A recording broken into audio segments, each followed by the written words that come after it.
rito sa live streaming Sunday prayer meeting, no? Praise God.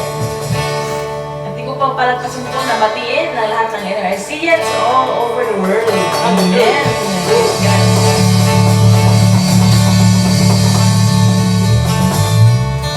Tanong ko lang po mga kapatid, ready na po ba kayong purihin si ang Lord? Amen. Amen. Ng Espiritu at katotohanan. Amen. Sure. Kahit tayo pagod, kahit galing sa work, okay lang, sa para kay Lord. Amen? Amen. Yes.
kalakasan,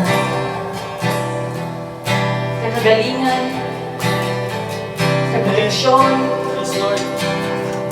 You provide all, everything. Yes, Lord. Salamat, Lord. Even ang kapatawaran na we didn't deserve, binigay ni Lord.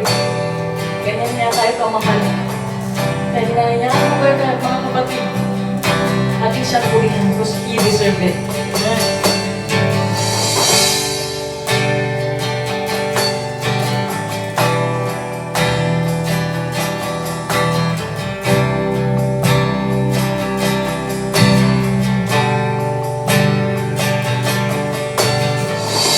Salamat, Panginoon.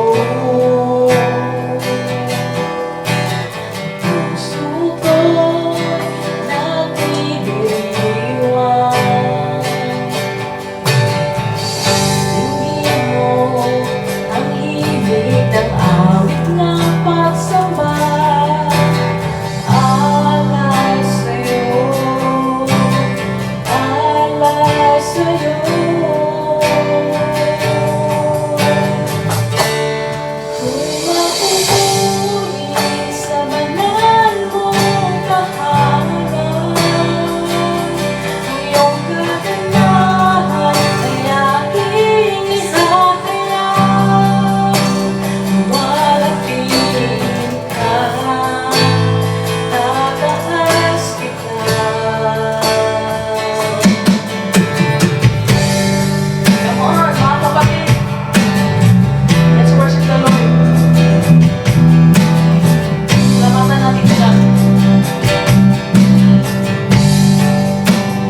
Hallelujah.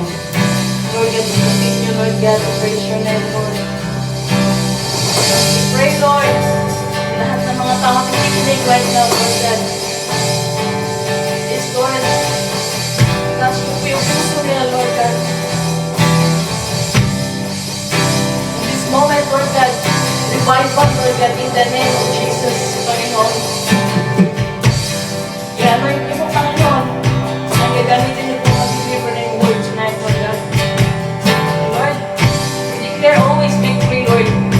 Dahil kapiling ka na po marami, Lord God. Dahil kapiling ka namin, Lord God. Thank you, Lord Jesus, for everything. Salamat, Lord God. Salamat. Ito yung aming pinadalangin. Lord God, sa pangalan ni Jesus. Amen, amen.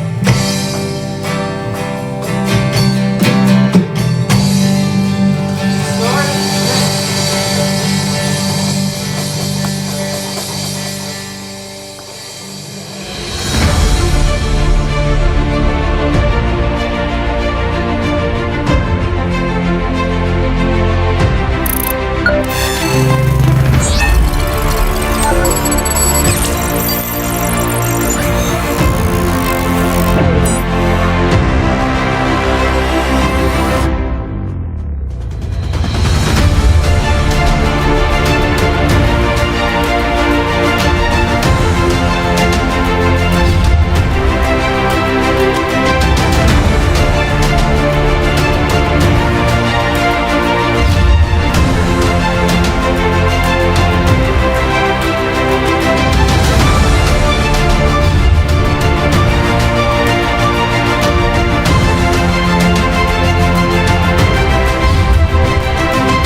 Hallelujah! Magandang gabi po sa bawat isa. Blessed evening sa mga taga-LRCians na nakikinig sa ating or naka-online sa ating Sunday prayer meeting. Ayan, welcome po.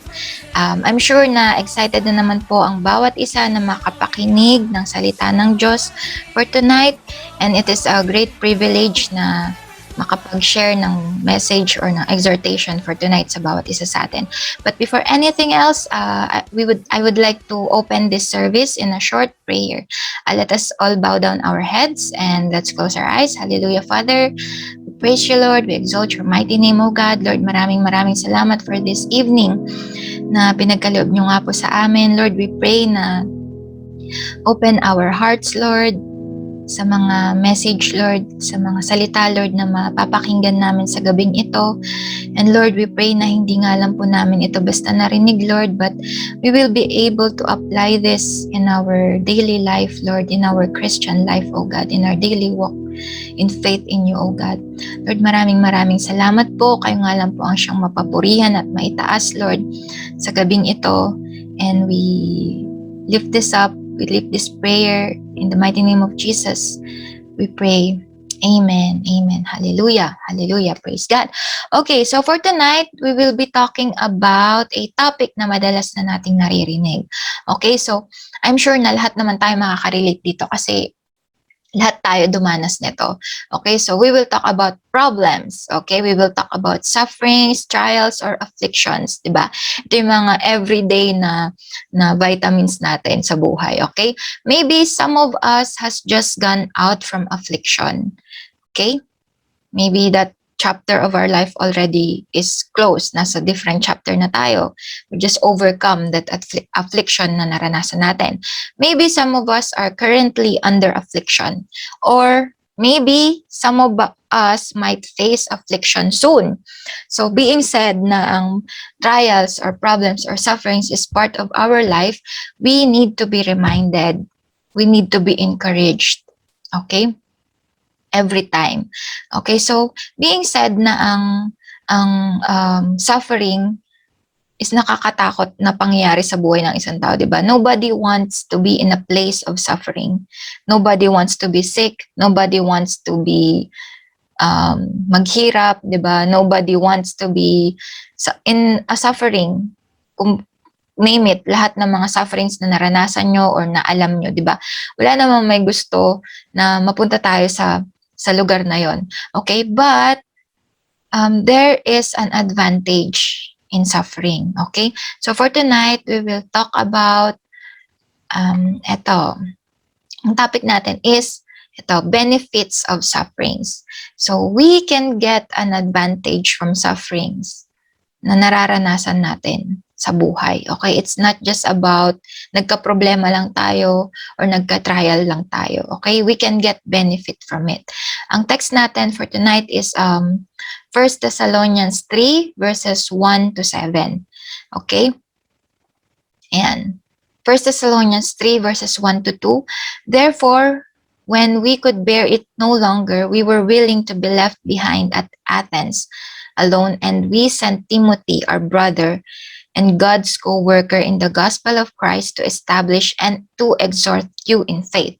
Okay, so itong Thessalonian church, they are the church na win ni Paul through gospel preaching. Okay, so kumbaga they are baby Christians.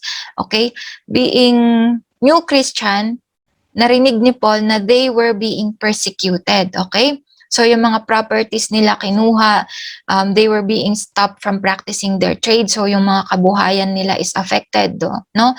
They were being bullied by those people na nakarinig na they have their new faith. Okay, they converted. Okay, those who found a new faith were disowned by their own families. Okay, some were insulted, some were beaten, and some were put to death. Okay, so they were experiencing suffering of the worst kind. So Paul is deeply concerned of these young Christians going through such a severe trial on their own. Okay, so Paul was very eager na makasama or mapuntahan yung Thessalonian church during this time of trial. However, he could not because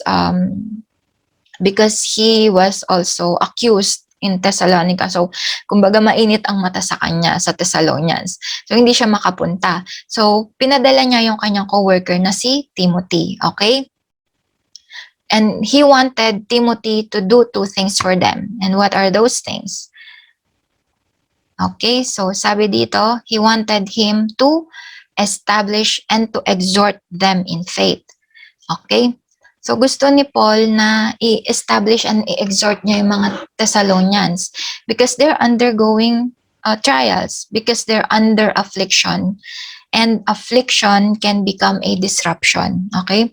It can become a disturbance or interruption sa faith na meron sila. Because Paul was very concerned na they're being persecuted. Maybe a lot of them is bumitaw na sa faith. Okay? That's why he wanted to exhort to them and to establish them back to faith. Because, as I said na ang affliction can become a disruption. It can, when we're undergoing affliction or when we are sufferings, we can become windangers, okay? Nawiwindang tayo, di ba? So, it can rock us to the core.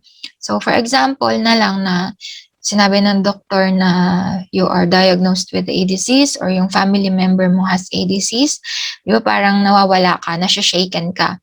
Or pag sinabi na sa company nyo magbabawas ng tao and you're one of those na matatanggal, di ba?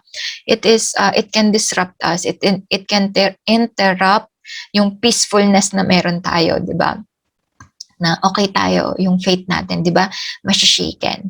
Okay, but ito, sa verses 3 to 4, continuation, ayan, that no one be moved by their afflictions, for you yourselves know that we are destined for this. For when we were with you, we kept telling you beforehand that we were to suffer affliction, just as it has come to pass, and just as you know. Okay. So, di ba, number 1, afflictions can disrupt us. So, number 2, affliction is a destiny.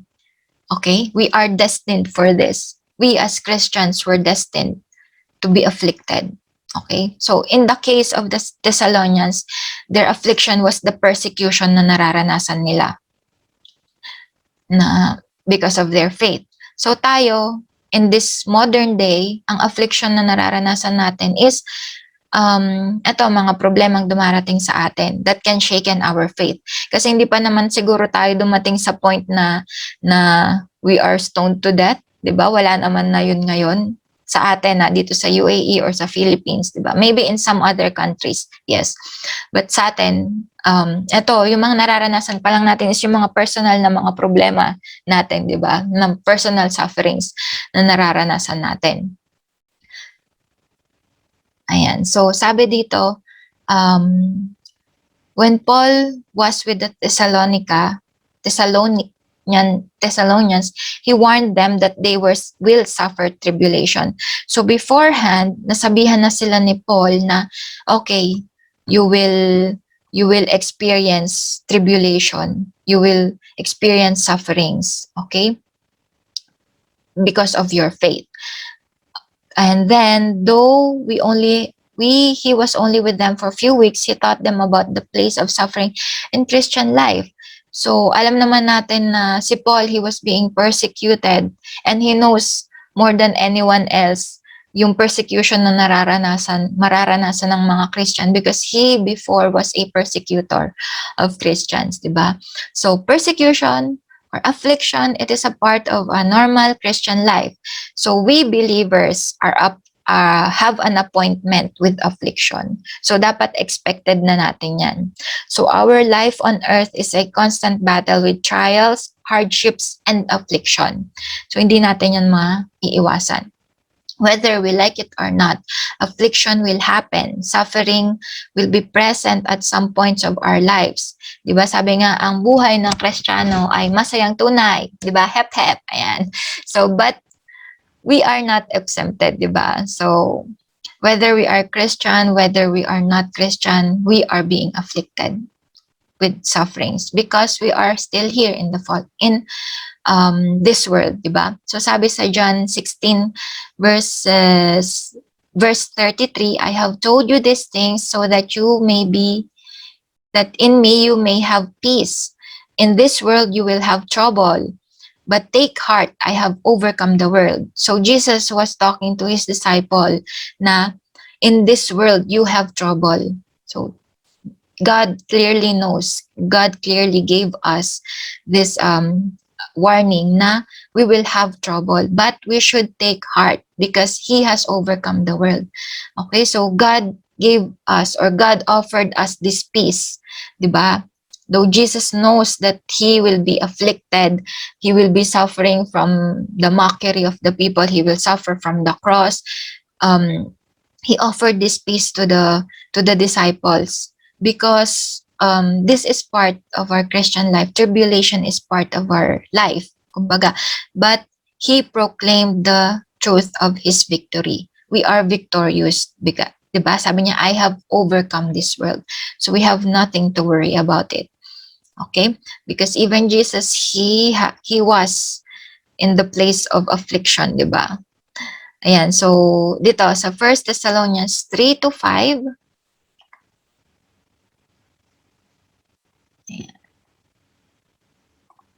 Yan. For this reason, when I could bear it no longer, I sent to learn about your faith for fear that somehow the tempter had tempted you and our labor would be in vain. Okay, so Paul cannot endure the thought that the faith of the Thessalonians might crumble under this season of affliction. So he clearly knows na, okay, the tempter might tempt them. So sino ba yung tempter? Diba si Satan? That's why he sent Timothy to check and help them. Okay, so Satan can use affliction as a form of temptation. Okay, diba number 1, affliction can disrupt us. Number 2, affliction is destined. Okay? Number 3, Satan can use affliction as a form of temptation. Diba maraming Christians ang nawawala sa faith when they're undergoing trials. Diba? Why? Because it is a time for Satan to whisper, to bulong to us, di ba? Nabulungan tayo na your God doesn't love you, your God doesn't care for you, di ba? So Paul recognized that the tempter, Satan, will exploit this season of suffering sa mga taga-Thessalonians. Kung paano si Satan tinempt niya si Job na magkaroon ng affliction sa life niya and using his friends, di ba? So Thessalonian, Jesus was also tempted, di ba? When he was afflicted, when he was in the desert, di ba? Tinempt siya ni Satan, di ba? So when we are in the midst of affliction, we become sensitive. Okay? We become sensitive kay God na, Lord, pinabayaan mo na ako, di ba? So if their faith waver, then Paul's work will be in vain. So ibig sabihin, yung natakot si Paul na because of this affliction, maybe yung pagpapagal niya sa Thessalonica is mawawala. Diba? Diba maraming ganito na iniyakan mo na yung cell group mo, lagi mo siyang nag-invest ka ng time, ng emotion dun sa tao na yon sa sinesell group mo. But at the end of the day, kapag ka nagkaroon siya ng problema, bigla na siyang nawala. Diba? Ang dami mo nang naiiyak sa kanya. Pero nawala pa rin. Kasi nga, ginamit ni Satan yung affliction na yun, yung season ng life niya na yun para sabihin sa kanya na iwan mo na yung faith na meron ka. Okay? So when we are going through something, 'di ba? We doubt God's goodness. 'Di ba? 'Yun naman yung binubulong ng kaaway sa atin eh. Doubt the Lord your God. And then we are questioning God. Na mabait ba talaga si Lord? So pag hindi niya kayang gawin yung mga bagay para sa atin. So feeling natin he is an incompetent God. Diba? Parang, Lord, you cannot do this for me because I'm still in this place of suffering. Hindi mo to kayang tanggalin sa akin. Diba? Hindi mo tinatanggal. So, you are loving, but you cannot do anything for my suffering. Diba? Naiisip natin na God is incompetent. Though, or, on the other hand, God is all-powerful. Diba? He's omnipotent. But, hindi niya maibsan yung suffering mo. So, which leads us to, yun, parang He is an indifferent God, di ba? So, parang feeling mo walang pakialam si Lord sa'yo. So, ayun, madaming nawawala sa faith dahil sa mga gantong mga pangyayari sa buhay na nagkakaroon ng mga questions because of the sufferings na nararanasan natin. So, sabi nga, di ba, why bad things happen? Kahit na mabait naman ako, why bad things happen? Kahit na nagsiserve naman ako kay Lord. Pero in the first place, bakit nga ba tayo nagsisuffer, di ba? Because from the time that Adam and Eve disobeyed God, the presence of death became imminent, di ba? So nagkaroon ng death, di ba? God warned that if they eat the forbidden fruit, they will die. So their disobedience opened yung Pandora's door, Pandora's box na tinatawag natin na death. So along with this death is yung sufferings, 'di ba? So it's part of it because sufferings will lead you to death, 'di ba? Yung pag may sakit ka, it will lead you to death and we're so scared about it, 'di ba? So Adam and Eve was about to leave the Garden of Eden and they were cursed, 'di ba? So along with the disobedience is yung curse na meron sila na yun nga, Eve will suffer from severe pain in childbearing and painful labor. Yung si Adam, ang mga lalaki, they have to toil the soil, kailangan nilang magpagod all the days of their lives para may maihain silang pagkain. Diba? So from dust you are and from dust you will return. Yun nga, yung physical death na meron tayo. So ayan yung mga accompany, yan yung mga kasama ng sin, diba, ng disobedience na nangyari kay Adam and Eve. Kaya until now, we are suffering. Okay? Suffering is present everywhere. Suffering is present while we are here on earth. Okay? So, walang makakaligtas dyan. Okay, so, but, here, it goes. Okay, so, last verse, Thessalonians 3 verses 6 to 7. But now that Timothy has come to us from you and has brought us the good news of your faith and love and reported you always remember us kindly and long to see us as we long to see you. For this reason, brothers, in all our distress and affliction, we have been comforted about you through our faith. Diba? So, Paul was very worried. Paul was so concerned that yung mga Thessalonians will go back to their old faith. Naaalis na sila because of the afflictions. Pero may good news si Timothy. Sabi niya, they are doing well with their faith and love. Okay, so 'di ba parang nakaka-encourage marinig yun na yung cell group mo, yung sinesel group mo is dumadaan siya sa suffering, sa trial sa buhay niya. You were as a spiritual parent, natatakot ka na baka mawala na siya sa faith, but maririnig mo na mas naging stronger yung faith niya and he or she is doing well, 'di ba? So instead na si Paul yung mag-encourage sa kanila, si Paul yung na-encourage. Diba? Nung narinig niya that they are standing firm.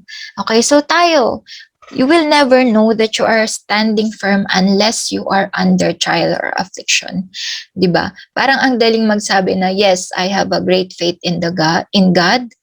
Yes, I trust in the Lord sa lahat ng mga bagay. Oo, pag maganda yung nangyayari sa'yo. But, doon matetest yung tunay na sinasabi mong faith kapag dumaraan ka sa mga problema, 'di ba? So, paano mo masasabi na matibay ang isang bahay kung hindi naman siya dumaan sa bagyo, 'di ba? Akala mo okay yung bahay mo, yun pala mabilis pala siyang liparin ng hangin. 'Di ba parang yun sa principle nung sand castle tsaka ng rock castle, 'di ba? Na yung isa nag-build siya ng house made of sand and yung isa made of rocks.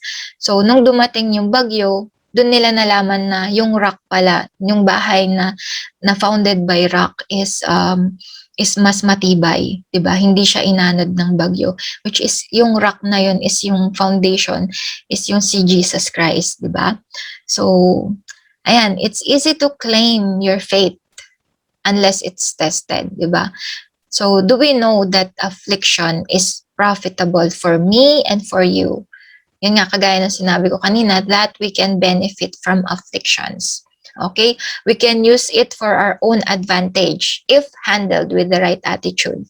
Diba? Yun naman yun kapag tinake natin yung mga sufferings na nangyayari sa atin with the right mindset, with the right attitude, hindi tayo mawawala sa faith, no?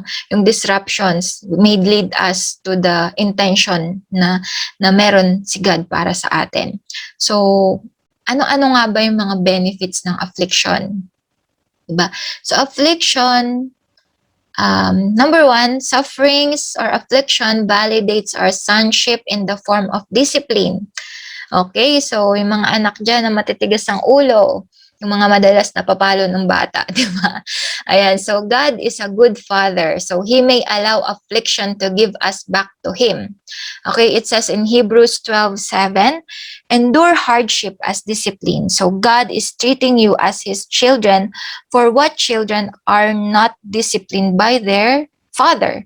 Okay, so tayo pala when we're undergoing affliction, we are being disciplined by the Lord.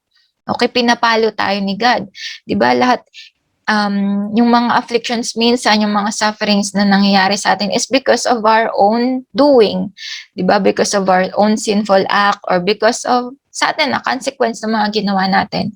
Okay? So, like for example, we are so consumed with a lot of idols sa buhay natin. Diba? Before pandemic, we are so consumed by the idols of money. We are so consumed by the idols ng trabaho natin na doon tayo nagre-rely, di ba? No, when pandemic happened, everything was disrupted. Di ba? Yung akala mo na okay na work, biglang nawala. Yung akala mong okay na business, biglang nawala, di ba? Dati busy ka sa mga ways of this world, wala kang time kay Lord. So when pandemic happened, when disruption happened, you had the time, no, to reflect yung goodness ni God sa buhay mo. Doon ka lang nagkaroon ng time na maalala mo si Lord. Okay? So, di ba, affliction can be a training. So, He is producing a harvest of righteousness. Diba? Sabi nga sa Hebrews 12:11, no discipline seems pleasant at the time, but painful. Diba? Pag pinalo ka ng magulang mo, pag dinidisiplina ka, di ba masakit? Wala namang tuwang-tuwa na pinapalo ng magulang, di ba? But later, however, it produces a harvest of righteousness. Di ba? Minsan, pinalo tayo ng magulang natin because we did something wrong. And in the future, we know that, okay, I will not do this anymore because I know that my parents doesn't like it. Diba? So, ayun, nagkakaroon tayo, nag-harvest tayo ng righteousness sa puso natin. And peace for those who have been trained by it. So, alam natin yung consequence ng mga mangyayari sa atin kapag nagkaroon tayo, pag hindi natin inobey yung parents natin, di ba? So, kagaya na, di ba sabi ko, suffering validates our sonship in the form of discipline. Di ba, totoo naman na hindi tayo babalik kay Lord kung hindi tayo napalo. 'Di ba? Kagaya kunyari ng prodigal son, 'di ba? Hindi siya babalik sa kanyang father, hindi niya marirealize na bumalik sa bahay nila kung hindi siya nakaranas ng suffering. Kung okay siya, kung hindi naubos yung pera niya, kung hindi siya kumain ng mga pagkain kasama ng mga baboy, 'di ba? Hindi niya maaalala na, oh, I have a great place, I have a great house, I have a great home and a loving father. 'Di ba? So parang ganito rin tayo, unless na hindi tayo dumaranas ng suffering, hindi natin maaalala na may Diyos tayo. Okay, that we have a loving father. Na minsan parang sabi natin okay lang yung mga ginagawa natin. 'Di ba? Pero doon nga pag na-discipline tayo, doon natin maaalala na sorry Lord, mali pala yung ginawa ko. Okay? So number 2, suffering enable Christian to identify with and encourage others who are suffering. So sabi sa Corinthians, 2 Corinthians verse 1 to 4, who comforts us in all our troubles so that we can comfort those in any trouble with the comfort we ourselves receive from the Lord. So with the right mind, you will be able to relate to others' affliction, di ba? So you will be the best person na makaka-relate, makaka-empathize dun sa tao na dumaranas ng same na problem na meron ka, di ba? Kasi you are able to comfort yung tao. Di ba sabi doon na Jesus comforted you so that you will be able to comfort others. So ginamit ni Lord yung affliction mo, yung suffering mo, so that you will be able to encourage other people. Kasi there's no better person na makaka empathize dun sa taong yon unless na naranasan mo. Di ba parang ang daling magsabi na, sige, okay lang yan, kaya mo yan. Di ba? Pero hindi mo pa siya naranasan eh. You have the sympathy for that person, but you will not be able to empathize. You cannot put yourself in his or her shoe because hindi mo naman naranasan, hindi mo alam yung intensity or yung impact nung suffering or nung problema na yun. Kasi you've never been there. Okay? So, kagaya, kunyari, parang ang daling magsabi na how to discipline children, pero you yourself, you're not a parent. So, di ba, ang dali, hypothetically, parang ang dali. Pero pag ikaw na mismo yung nandoon sa point na yun, di ba, parang ang hirap. Ayan, so, kumbaga yung hugot na meron ka dati, yung taong humuhugot ngayon, kaya mo siyang bigyan ng mas magandang hugot kasi galing ka na dun sa part na yon, di ba? So, yung comfort na binigay ni Lord sa'yo, you will be able to share it with the same person, with that person. Okay, so number 3, it helps us draw closer to the Lord. So, we often grow most when we go through difficult times, di ba? Some of us may have, it may be applicable to some, it may not be applicable to some people, di ba? Which is, di ba, parang ang hirap lumalim when everything is going smooth, di ba? Parang, okay, peaceful ang life natin. Okay, nag-church ako. Okay, I attend the cell group meeting. Pero, we tend to forget God. Parang it's becoming a practice. Yung faith natin wala, hindi tayo lumalalim. Parang naging part of routine na lang natin yun. Okay, so suffering strips us from the temporal security and realize at the end of the day na si Lord lang pala yung kailangan mo. Di ba? Minsan kasi, when we have everything in life, parang we rely on those things. We rely on the security na meron tayo. Pero once na nawala yun, di ba, marirealize na lang natin na, ay, si Lord lang pala yung kailangan ko. Yes, it is disruptive, but it leads us to God. Okay, so let's review. So number 1, ang benefits ng suffering, validates our sonship in the form of discipline. Number 2, suffering enable Christian to identify with and encourage others who are suffering. Number 3, it helps us draw closer to the Lord. Okay, and then number 4, suffering helps us grow our faith. Okay, so their suffering grew more because of persecution, diba? They were being disowned by their families, they were being stoned to death. Okay, diba may mga characters tayo sa Bible na they grew in faith while they're suffering, kagaya ni Joseph when he was in prison, David when he was in the cave, Paul was when he was in prison also, and then Elijah when he was with the ravens, diba? Ito yung mga sufferings ng life nila na dun lumago yung faith nila kay Lord. Okay? So sabi sa James 1 verses 2 to 4, consider it pure joy, my brothers and sisters, whenever you face trials of many kinds, because you know that the testing of your faith produces perseverance. Let perseverance finish its work so that you may be mature and complete, not lacking anything. Okay, so the purpose of our suffering is to strengthen our faith, is to grow our faith in Christ. Okay, so diba sabi, consider it pure joy. This is my favorite verse, diba? Yan, brothers and sisters, that whenever you face trials of many kinds, so whenever, diba? Sabi dyan, sa lahat ng mga mararanasan natin ng mga trials of many kinds, so in different forms. So the testing of our faith is productive. Diba? Why? Because it produces perseverance, endurance to become mature. Diba? Naka-encounter na ba kayo ng mga Christian na matatagal na but still they're immature? Okay, so meron pa ring mga ganyan. So etong mga sufferings, etong mga testings na meron tayo, it will produce us to become a mature Christian. 'Di ba? Dapat bilang Kristiyano hindi na tayo mga sensitive. Bilang mga Christian hindi na tayo mga balat sibuyas, 'di ba? So napagsabihan lang tayo ng cell group leader natin or ng pastor natin, magli-leave the group na tayo. Ako na sa church na yan. Kinokondemn ako, yung mga ganyan. Or ano pa ba? 'Di ba minsan nagiging envious pa rin tayo. Or minsan just to escape the suffering, na feeling natin suffering, we escape.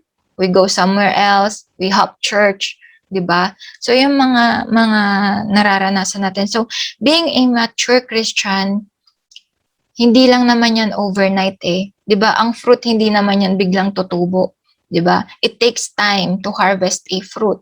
Same as our faith. May mga process na nangyayari so that we will be able to produce this fruit of perseverance, 'di ba? Of this faith. Okay, so that we will be complete, 'di ba? Parang ang sarap na bilang Kristiyano we are complete. We will not be shaken by small things, big things, 'di ba? Kasi alam natin na yung faith na meron tayo kay Lord is everlasting, 'di ba? Alam natin yung faith na pinanghawakan natin is yung magli-lead sa atin dito sa eternal life, okay? Na itong mga nararanasan natin ngayon is just temporal things, 'di ba? There is a greater place na mapupuntahan natin in this life after, which is in the presence of the Lord, okay? So number 5, it reminds us that this world is not our home. Okay, sino dito yung lover of this world? Taas ang kamay. Ayan. Yan. So, dapat tayo bilang mga Kristiyano, hindi na tayo mapagmahal sa mundong ito. Okay? Don't fall in love in this world too much. Okay? So much na feeling natin na, okay, I need to hoard a lot of properties. I have to save more money. It's not wrong, okay? But I'm talking about the lover of this world. Okay? Kasi kung ano yung meron tayo, di ba, pag nawala tayo, hindi naman natin siya madadala. Di ba? Hindi natin siya madadala sa hukay natin. Kahit nga sa hukay, di ba, hindi natin madadala. What more sa heaven? Di ba? Kasi delikado yun eh kapag ka nagdala. Hindi naman pwedeng isakay ka dun sa sasakyan mo. Yun yung gawing kabaong mo, 'di ba? Hindi mo naman pwedeng dalhin lahat ng alahas mo sa underground kasi baka hukayin ka ulit tas nakawin, 'di ba? Yung mga possessions na meron ka. So, hindi natin madadala kung ano yung meron tayo dito sa mundong ito. Okay, so it is a reminder that this is not our final destination. So we are just passers-by. So we are here temporarily, 'di ba? Sabi sa Revelations 21 verse 4, He will wipe every tear from their eyes. There will be no more death or mourning or crying or pain, for the older order of things has passed away. Diba? So we will no longer be subjected to pain. Ito yung promise ni God sa atin na ang life after this, we will be in our glorified bodies, di ba? So itong katawan na meron tayo, this is perishable. It is prone to weakness. It is prone to pain, which is yung katawan na magkakaroon tayo sa glorified body is hindi na siya nakakaranas ng pain. Wala nang iiyak dahil namatayan ng kamag-anak, wala nang iiyak dahil wala silang makain, wala nang iiyak dahil nawalan ng trabaho. No, itong mga bagay na nararanasan natin sa mundong ito is hindi na natin siya mararanasan sa heaven. Okay, so death, yung sinasabi nating death, has no more sting on us. Okay, so as a conclusion, and we are still living in this fallen world. So let us use our afflictions for our advantage instead of sulking over it, instead of crying over it. Okay, instead of tumatambay tayo dito. So always remember that our final destination is greater than what we have right now. Okay, so let us look or focus our faith in our faith despite of our afflictions, diba? Kasi itong mga afflictions, mga panggulo lang yan sa buhay, panggulo yan sa faith na meron tayo, diba? Pero it doesn't mean na ito yung magiging reason para mawala tayo sa faith, diba? So just like the Thessalonians, they hold on to their faith even they're being persecuted. So kung sila dati pinapatay, diba? Because of their faith na meron sila, tayo ngayon na ang nagiging afflictions natin, nagiging sufferings natin is just because of our personal problems, personal things, yung wala tayong, diba, yung mga nagkasakit or something, diba?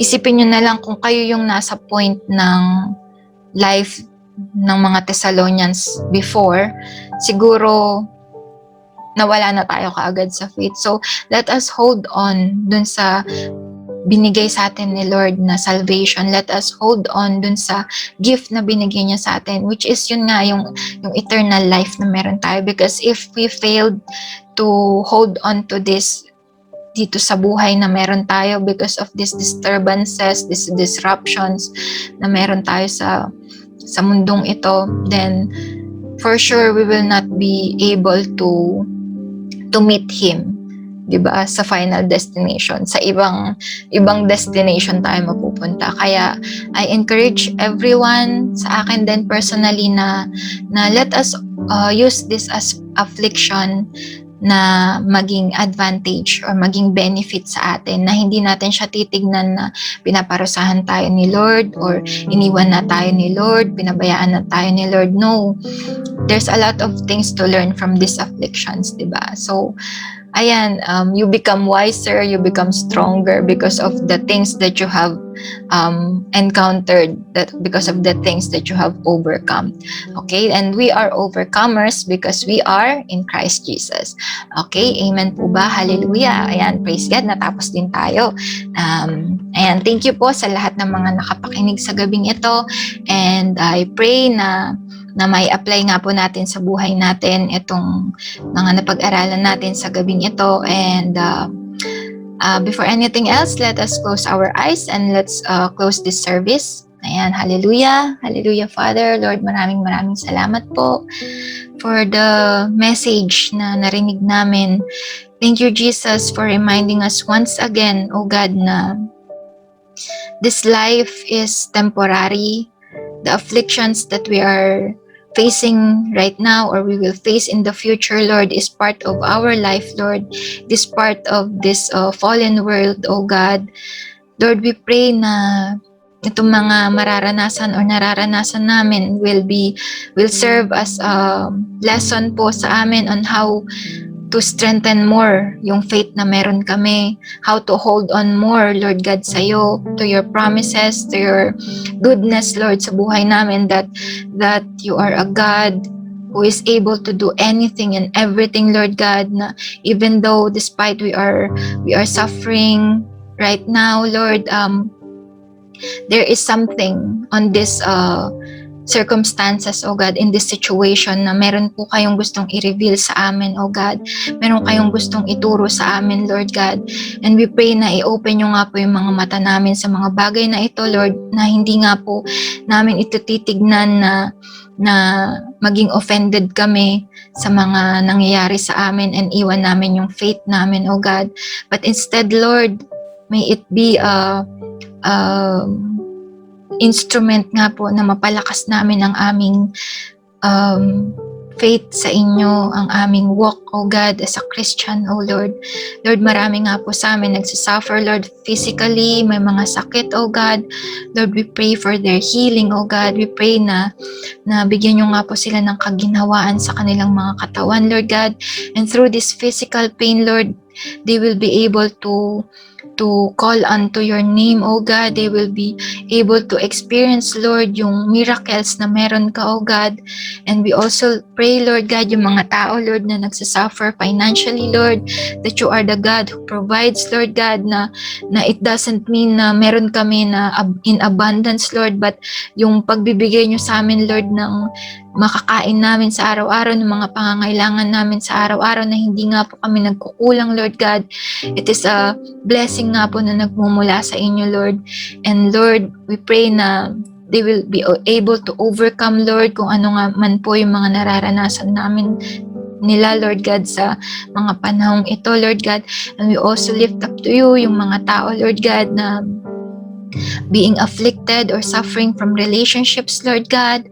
We pray, Lord, for restoration. We pray, Lord, na kayo nga po ang mag-mend, Lord God, ng mga broken relationships, ng mga hindrances, Lord God. Kayo nga po ang siyang mag-bind, Lord, sa mga taong ito, sa families, Lord, sa husband and wives, or ano pa mang mga relationships, Lord God, friends, Lord God, na kayo nga po, Lord, ang siyang kumilos nga po sa buhay ng bawat isa.